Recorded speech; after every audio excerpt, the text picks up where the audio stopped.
bandi ya Erotech TV mbote na bino mbote lisusu na bisika nyonso bosangani monde mobimba ezala na Afrique ezala na Asie ezala awa na Europe ezala na Océanie ezala bisika nyonso na Amérique esika nyonso bosangani mbote ya Erotech TV. Erotech TV nenga toloba ke Erotech TV ezali ka ba vidéo na internet te vidéo ezali bien pour na biso bato poto mais bato kin bino moyebika likambo bazana problème méga na okota la vidéo mombate yangana to kanisa ki to bino Erotech ezala vraiment TV donc Erotech est comme vraiment na télévision.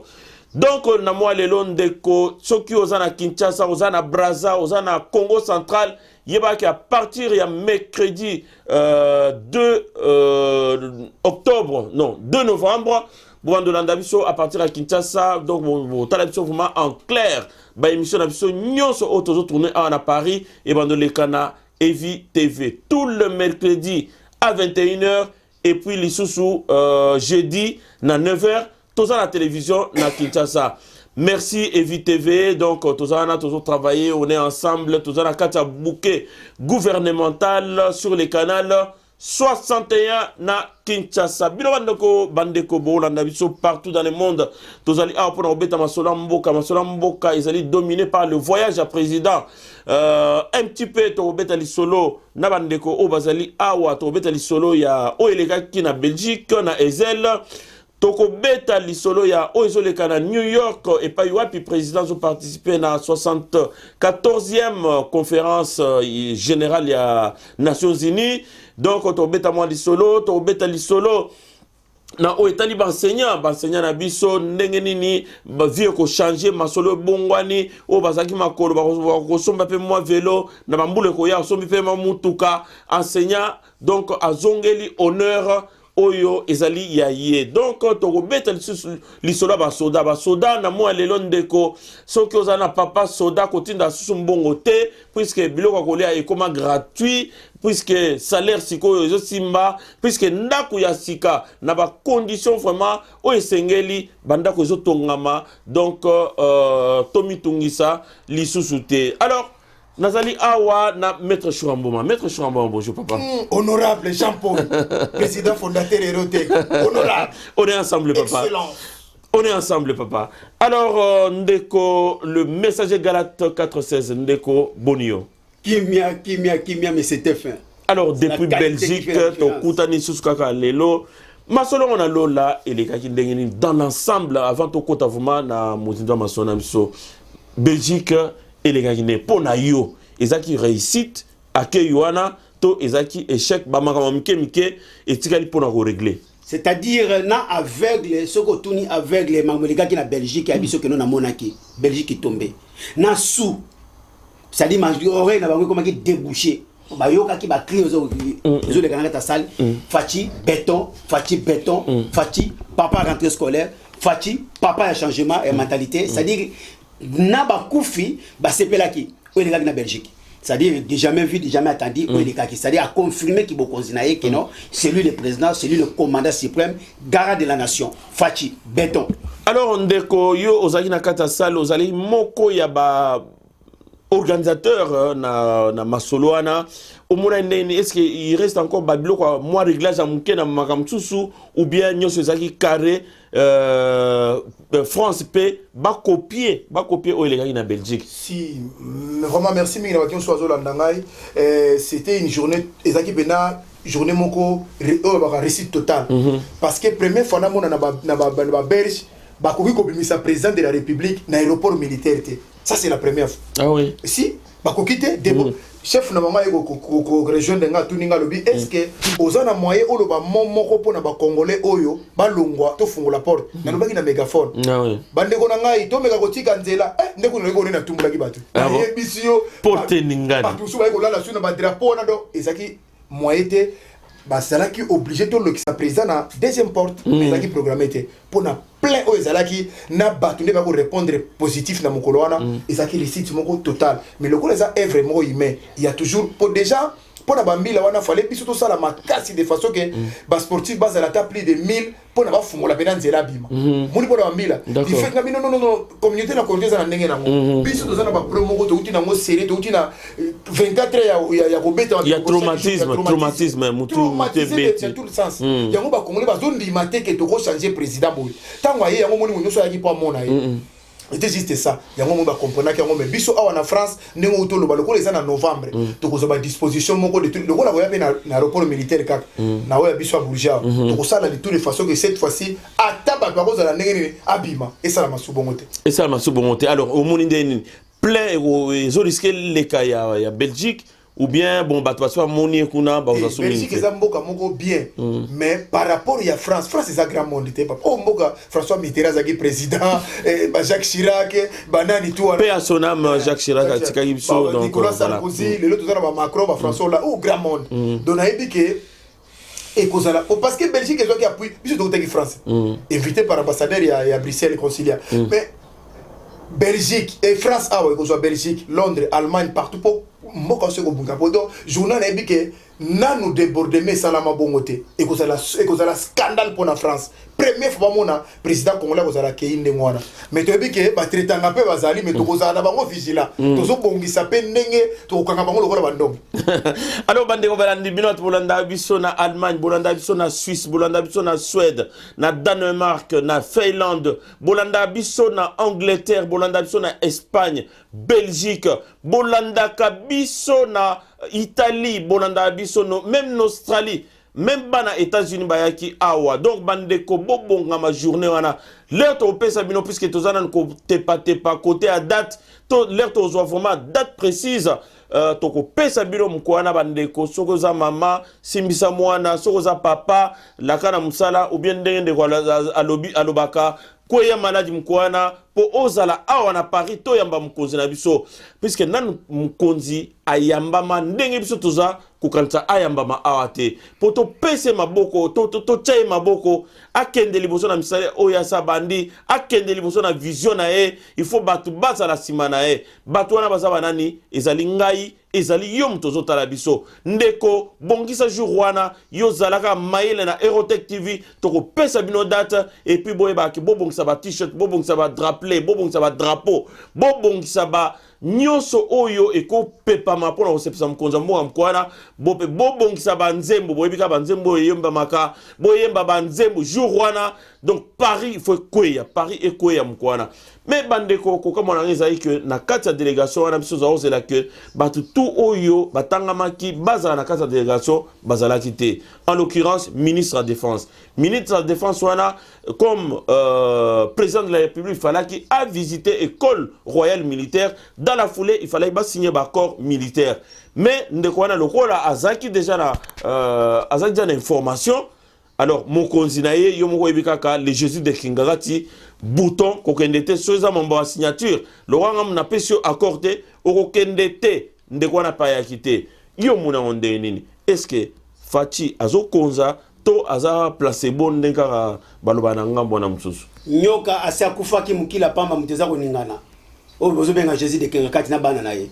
Alors, alobaki en plein lumière na boutute na moya lobi celui qui nomme celui qui révoque ministre ko to satia vous la déboulonner donc wana to cité a vous déboulonner à répondre yango na boutute à répondre na moyi mais bayambane ko c'est la ministre était tapi ko jibatela ki ministre était roi aibi na ko tubela roi tubela lobi il est honnête et il est pas juste mais il est honnête et il est sincère.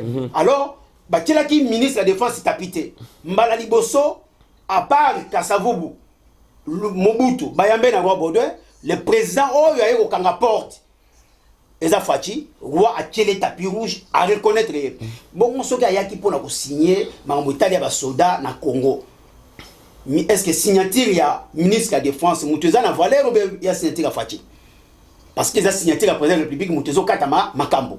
Alors, ceux qui sont là, qui sont ministre de la Défense, soit disons que non, Kabila Pekisiye, que non, Kokendete, il fallait, si ceux qui sont très important, il fallait payer, Fachi a annulé le voyage Wana. Mais le cas là, voyage Wana, visite wana ils ont concerné ministre de la défense, ils ont concerné le président de la République, garant de la nation, commandant suprême, aïe bakele tapi Roger Assisi Masolo, to monieti ninga kela benverse ayambi benversitaire ba belge ba wallona ba flamand pona kwa converser na kata Congo. Asili si makambo Italie ba défense mapinga Assisi yango. Signature na mutu zo kata makambo. Ye Maga yakite, mais ça na mutu oyo a remplacé oyo yaki na kata délégation mais signature ya président mutu zo kata makambo na ba accord union surtout Italie militaire pour l'intérêt peuple congolais. Alors le président des États-Unis de Kolongai na si Tolanda qui on a boké biso nyonso puisque tozala na oesika pona ko oyo bandeko ba mona ki madame te ba yoka ki bien te biso to fungoela bango. Donc au président qui est aux États-Unis alors voyage pona yo. Est-ce que accueille exactement à la hauteur d'un président de la République ou bayambi ka ndenga za la donc aza protocolaire to yambe ka ndengwana afa na kita pembeni wana ba congolais ba rolemba onti ba comment changer déjà vie. Moi je pense qu'Azaki ayamama qui digne d'un président de la République. Parce que na tribune ya oni na moni ndenge président première fois pour Kassavou na aide sur les gars na tribune na yebite ngombe na zalawate na yebina ngate bisu to la ya bisote mais oyo ngana zo mona pour na tango le kate pour le makamba ko le bakunate mais oyo makambo président Félix Auto le ban États-Unis est très positif pour na ba congolais surtout ya motu ya nini yo retenir na mambo ya na yebi que monde entier besoin na besoin ya or cuivre coltan to le ba minerai na biso nyosu boliko lo banango na boité akende kutupla ina bike bozo envia ngo atangi na coltan mais premier producteur à coltan est à Rwanda boy bisa bango de biso ne bakolo nango donc ils à Rwanda de à remettre pendant la l'air papa vous comprendre yo vous savez que vous comprendre premier producteur à coltan Rwanda mais ye mukolo nango lobi na yebi orna mabela Rwanda ata ça c'est comme bisa ngo na fundi ba Rwandeti directeur est-ce que vous comprenez le langage c'était un langage moko codé na yebi ke besoin na besoin nango partout na monde wana tanga zolo ba Iran bazolanda ba Syrie mboka nyoso zolanda abi mais condition nango ezali kaka boko zo na bino yango mais misala na mboka na ngai bo créer ba industrie na mboka na ngai donc matière ezala soutenir et makabrit et comme raffiner na mboka na biso c'est là où ba misala c'est ça souci il y a président de la République aux yeux de tout le monde entier alobi likamwana et c'est pas si congolais te na na besoin musala na mboka te yo kote dozo fanda to sepel batu babeti mabona kasa yo ko ndima na mboka lokola France awa batu musu wa kesala misala na lobi ya to keneka nani honorable niveau d'études yo zana ngo ko sala musala osana ngo omonte mundelo akangela biso porte ba ingénieur ba licencié ba docteur ba magistrat azoki no sala femme de chambre ozomona mama moko aza docteur na Kisasa ayawa akubu ko mama ba kokwa batu mama moko aza mamususu licencié awa na poto azokombola ka ba hotel la batu et tu peux mboka ni ba ko diminuer africain na niveau mais ceux qui tozala misala penda bien na mboka so ndenge président lui qui comme ndenge wana na ko ko vanda c'est ça souci tozana ngo il a bien parlé c'est un discours moment tozako c'est le discours yangona pour nanga récit total et puis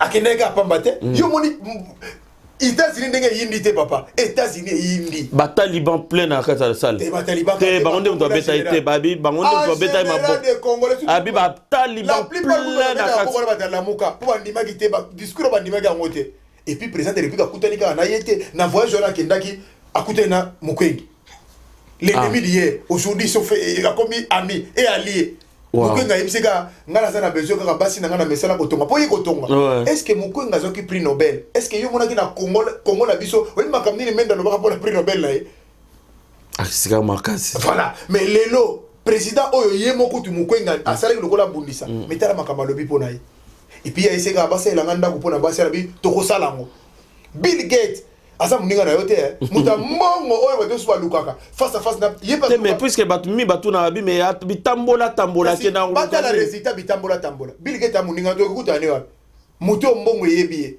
face à face na président de la République makaba courbette mbala moko donc et donc comme musanga bato so ko pese mbote ya kumba boy po ani na te mais pays basa ko ndima te ba kuma mana bindelenge ngamona ba kuma ngona ndinga flatterie to ba kuma ba ko bang alors ndeko ya mutu ya nini vraiment yo retenir na kata voyage ya président na New York a changé le langage na yeti azo continuer koloba l'homme congolais a na centre ya programme na ya inango au Kabila lobaki on n'a pas pu les transformer mais yé aye ko valoriser peuple congolais na bien-être na yé humanitaire alors à quel les États-Unis a changé discours bon mais ça na ko yiba bon via kayango bomengo o ezali ya sama belezo nyoko la peuple congolais mais cette fois-ci bon les personnes va fenêtre était et comme les azong ici bango so ba les gagnaga azong continuer ko défendre toujours intérêt à peuple congolais en plein heure alors bolobi ayambi mukebe mais loko mutu ezali nini fachi pour l'instant ma foot ezo sopana lui les autres sopana na mutu ti ekiti na barbe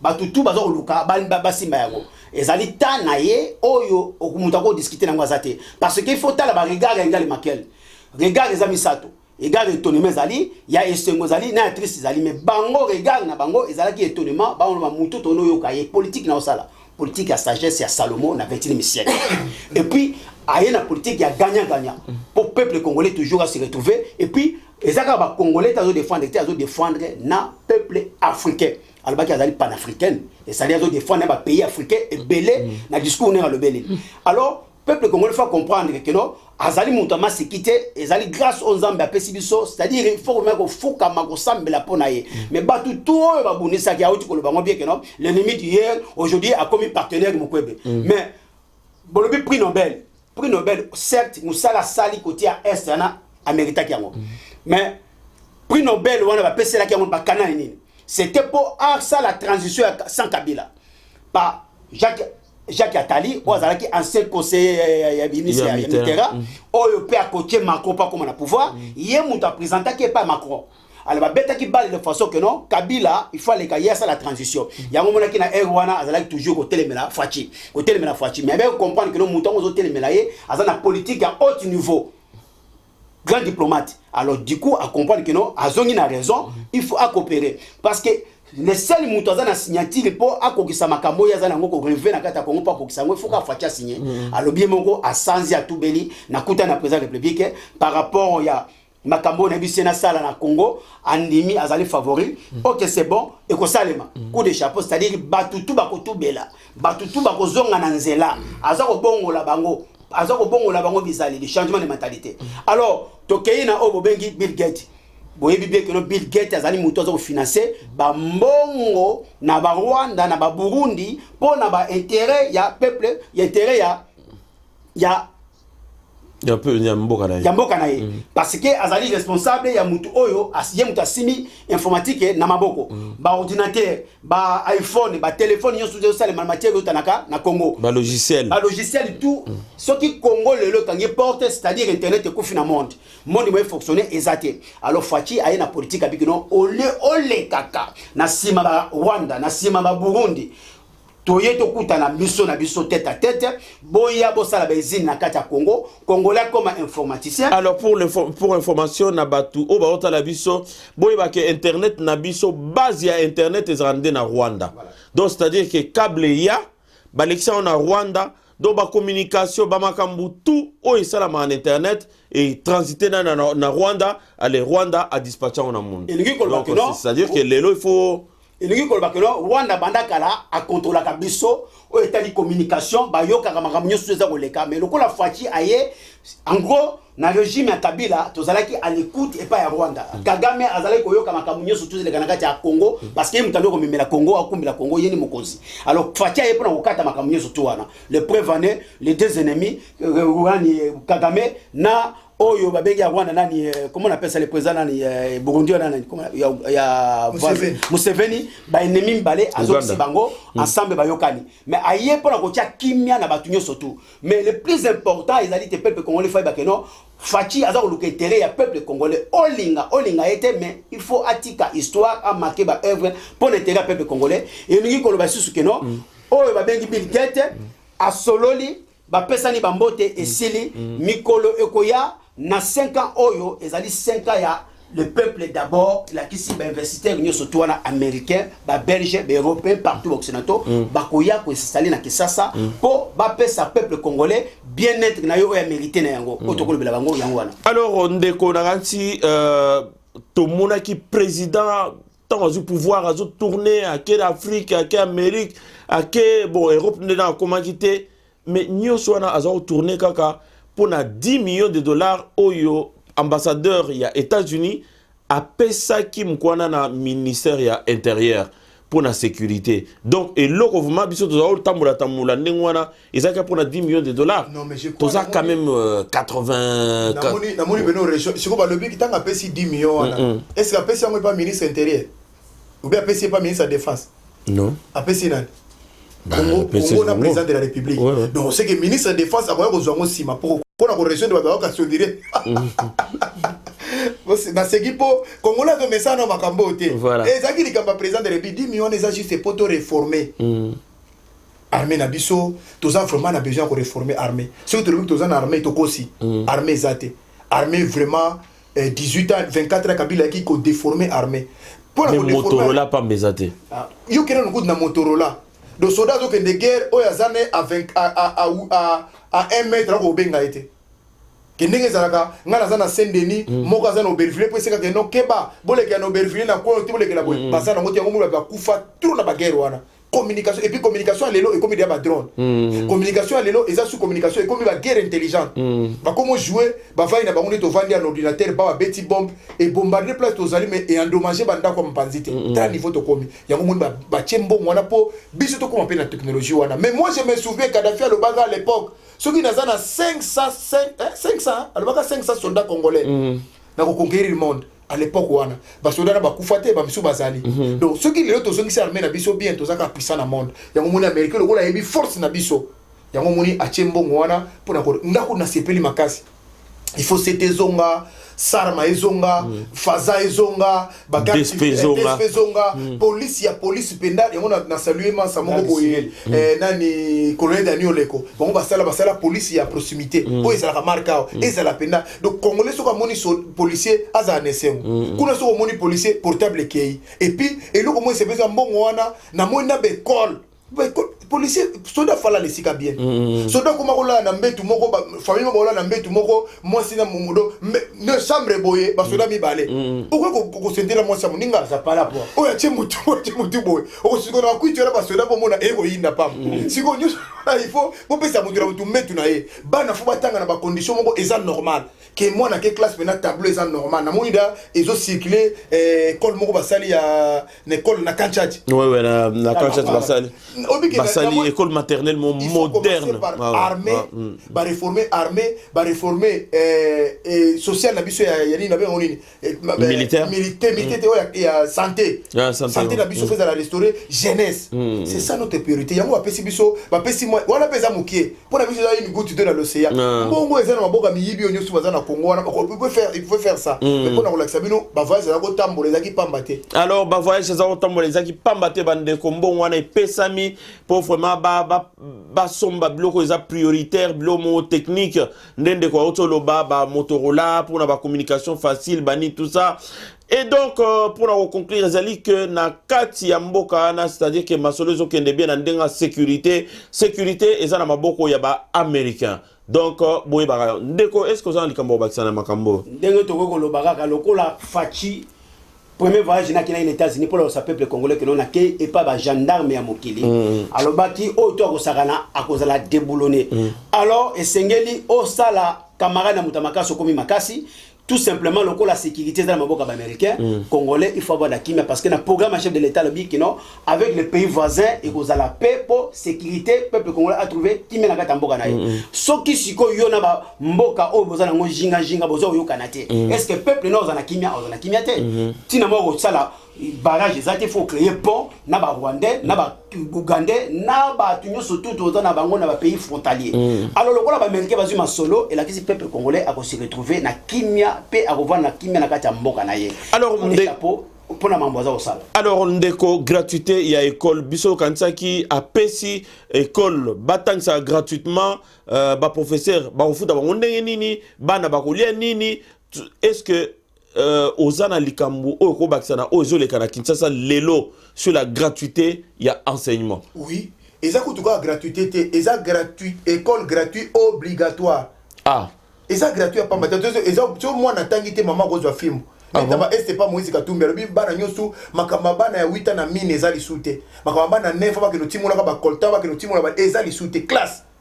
parce que ce qui peuple atangi te yango tozo retrouver na bato na mutauti aye na pota comme finga tout facile parce que atanga te na mboka na biso bato bazaki ça et comme gratuit mais si ko professeur a roulé bato futama 245 euros ngaku na lebeza mukie pona nini député zo 7000 10000 professeur ou professeur 270 quelque 245 ils amukie normalement faut député zo 2000 professeur zo 4000 pour professeur zo a Roger Rangote mais il faut pas lire pour ça moko na bango tout le monde a professeur nana ko envier métier muninga professeur ko envier mututé un professeur a ko envier netini pour azana so ba foutre le fisc 2000 kasi bana ba otanga ndenge balingi you kasi ko no senga ba na classe ba travaux manuels ba travaux forcés atinda ba communication ba communiquer na bana pesa mbongo pour nani pour attaquer les numérotés mais lelo avec des gens l'avancée on a repensé en 200 et quelques elengi siko ceux qui ba poussani non loin donc comme on a 1000 alors bandeko balandi na kansi soda kumuzwa non professeur akumuzwa o ba benga to bano benga messieurs akumuzwa 2 messieurs akumuzwa 245 dollars par mois et ça quand même moi coup de pouce moi bien et donc en dehors de ça donc pour le fonctionnement il y a école chaque école conventionnée et on doit 50 dollars par mois pour ensemble créer pour ensemble peut-être combo pour ensemble alors ndeko moi commentaire puisque to komo ke na masolo na suka donc olobine nini pour na makamo gratuité enseignement plus augmentation de salaire à l'enseignant. Na le salaire maté na Congo et tikala pe ko salaire maté na ba régime le cas to ko mononga na régime oyo ya président Salomo. Vous comprenez oyo président Salomo du Congo. On a benga mikolo yo Fachi béton la pierre angulaire du Congo. Alors du coup la pierre angulaire du Congo parce que zo le makamuka oyo comme sabatu. Alors Kabila bomaki Mobutu bomaki éducation. Kabila ya bomi éducation na libomo. Ventre affamé n'a pas d'oreille, libomo nzala et kufama matoi. Alors tamba bomi minonzala mozala mayele na kelasi ezate. Alors Fachi ya lobi que no alphabet ba aussi sur na kata Congo te. Alors tala vision oyazana yango. Et là qui sait répondre que non un jour nga Fachi na koleka un jour ba politicien ba koleka mais Congo koleka te mais azo préparer à venir et à demain Zolanda parce que bango ba yaki po ba boma mentalité congolaise ba boma éducation ya Congo alors du coup Fachi a ko ressusciter yango eza likambo moko inoubliable mutu moko akobosana kango azati to kokufa to koleka mais etikali na histoire inoubliable na kata munoko ya peuple congolais c'est-à-dire soko boyi yango on limite aux andoki vous comprenez alors du coup eza likambo ko kamo yango mona pesi mbute mbote alors to yebi bien que non ba professeur oyo batangisa na privé bango atoza $100 patronoti na bambongo on tangisa cousin oko $100 machin tout ça mais eza na catholique beko na bango eza ya mbongo mais lelo oyo balobi et bandi na garden ti l'école primaire ya ofele alors pour te dire que non éducation de base ya ofele c'est la constitution de l'état obligatoire ce qui yo papa ozana bana 5 ou 6 et 7 minutes tinda bango parce que ezali avenir ya lobby bazo pesa bana na bino savoir ya ofele mayele ofele bazo komisa bango batu ya lobby na mutu oyo apesi yo eloko kolia mais aboyeli yo éducation nana za malamu mais mutu azo prendre éducation azali mutu alingi yo azo préparer avenir ya lobby. Alors merci beaucoup Ndeko donc tokomi foma na suka masona biso po tangu ekei na ngaka na signaler bandeko ete Erotech TV so vous allez en apoto donc vous en avez émission na biso sur ba smartphone mais so vous en a Kinshasa beta canal 61 na Avi TV donc tozaliwana tous les jeudis à 21h et puis tous les mercredis na 9h du matin. Et c'est ezalaki yanga indeko pona weba ke bozali ebele pona ko partager ba émission na biso pona ko s'abonner pona bae bo outi ko découvrir biso pour la première fois bo vraiment bo panza ba émission batu bazala ko yeba vérité ozole kana kata politique mboka na biso po babela mitute babela mitemate babela ba AVCT mais solo ya masolo ezalinde awa très rapidement maître Churamboma moi liloba. Oui. Banyangalakata na mambotali ya Porsche. Alors Banyangalakata bon to ezalaki est-ce que ezali kofinga ezalaki mais alors très rapidement ndeko expliquer un petit peu et là on comprenait par mon Nyangalakata. Merci na parole PC. Mais très rapidement. Et Zali ya liboso na banina na mamba Porsche. Ya Porsche na moni et yindi na kati ya réseaux sociaux soit donc hier à son Porsche alors que va pas kufanzala Azanyangalakata. Non, Azanyangalakata. Ah bon? D'accord. Alors pour la relaxer que non déjà famille Tshisekedi. Toti kana no IDPS. Toti kana no keno ba komi na pouvoir. Mais famille Tshisekedi. Et nous koloba que non bana babotami bakuti déjà papa aza déjà ministre bana babotami bakuti papa aza député bana babotami bakuti papa ministre intérieur c'est ba fonction hiérarchie à Congo papa aye bana ko sala yango et nous ba quelque part famille wana nzala bayebi yango te wana congolais surtout ayebi ça c'est un. Alors ce qui concerne oh nazoka que non ba congolais trop complexé parce que président pour aussi ça complexe appelle le congolais pour la complexe ça valeur alors oh ba bengi Porsche quelque part ce que ça na mbongo baza na mbongo a mérité pas somba yango pas c'est sans autre na parce que na mokili sawa soko sepelité na paradis ba sepelaka te ba sepelaka na mokili sia autovandi awa ndelia mela sakana sepela na mikolo za bapesio bazali capable ya kosomba yango na mbongo bazana yango sako tia loboko na kesa l'état parce que ça la na gouvernement te wana pour répondre ba congolais quelque part pe akokope au sala location nango parce que na poto ozana mukanda ozana makamnyo tout ça soko lobi kilolo o louer Porsche journée moko lobi soit 1000 € o louer Porsche na kotampe pe na Porsche matambo na ngona mukimba na tambo bi azana Porsche mais zoko ozwa ya location na 1000 € na pendant 1 heure et ça les magana Champs-Élysées. Alors voilà te répondre bango ezali faux débat à ce qui concerne Banyangalakata président résumé en un mot Banyangalakata signifie tout simplement anti-valeur mutu oyo aza kotelemela ba valeur neti ba rentrée scolaire mutu aza kotelemela ba valeur ya ko être mis ya ko boma congolais mutu aza kotelemela ba valeur ya ko yeba ko pier mboka azali Nyangalakata yango lobi kino les Banyangalakata ils me trouveront dans leur chemin a lancé slogan partout na mutunyo surtout azo continuer na mabe azanyangalakata azo militaire za la déboulonner. Merci beaucoup Ndeko moi lila basuka puisque to comme vraiment na suka ya makamana makamana surtout ya kinyangalakata wana j'ai trouvé ça déjà métaphore moko bien pour na biso ba kinois tout ce qui est et ça on a malsaine tout ce qui n'est pas notre comportement congolais né yango to bengo kinyangalakata o nyoso ko za la malamu te ko pesa biso ko avancer biso te et civilité ouais to za na ngote to ba to bosa ni éducation to za na classe obe amoni éducation civique muto za na ngote Nyangalakata et pour na makamba Porsche wana ko to ko loba te parce que ça nango normal dans la vie même muto face à la banzo donner plaisir c'est normal muta ko tambola nango mais ya ko louer ko ça tout ya forme nyoso ezali wana ko to ya faux débat mais je crois o ezali l'essentiel les qui arrivé na awa na Paris na novembre vraiment toujours ça l'appelle na tous les associations za poto awa boyebani to sangana ensemble ko exclure mutute ko lukate ponga na zabo esangisa batu nyonso za na batu nyonso po eloko wana ezala réussite totale le les amours de la fin na pesi mbote mingi na maman de 5 Carmel et Carmelia, Christy Vimboma, Melvin Boma na Luanda, Denisia na Paris, blessé. Na Pesimbo te mingi pa petite sœur na biso moko Bijou Kabouya. Azola na Rolanda biso Bijou Kabouya mbote belé. Merci mingi vraiment na Linos Bonzembo. Merci mingi na ba sportif nyonso baza de partout. To sanga na déjà l'air ya moto benga na po mutali laté. Mutali laté to sala tous ensemble poto sous ça la récite il y a président de la République na France à Paris. Merci. Voilà. Bon, ba maman ba tata bandeko les associations de maman Fachi partout dans le monde ils peuvent aller. Na sengi na bino bozala mobiliser pour na koya ya chef de l'état awa na France. Ndenge Belgique ezalaki tomber, c'est-à-dire France il fait la tomber. Awa ezali terrain na bino. Ba madusu nyonso boyebi yango. Ba porte nyonso surtout il faut ebetama.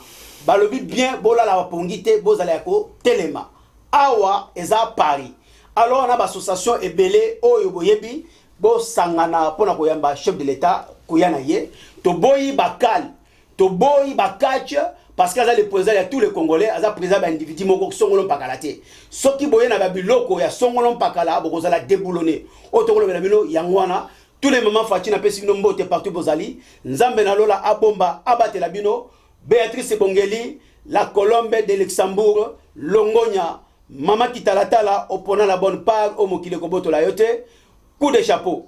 Erotech, la qualité qui fait la différence. Merci. Et tout le monde a bien Mbalasima. Merci, à trop bientôt sur Erotech TV. Bye bye. Merci.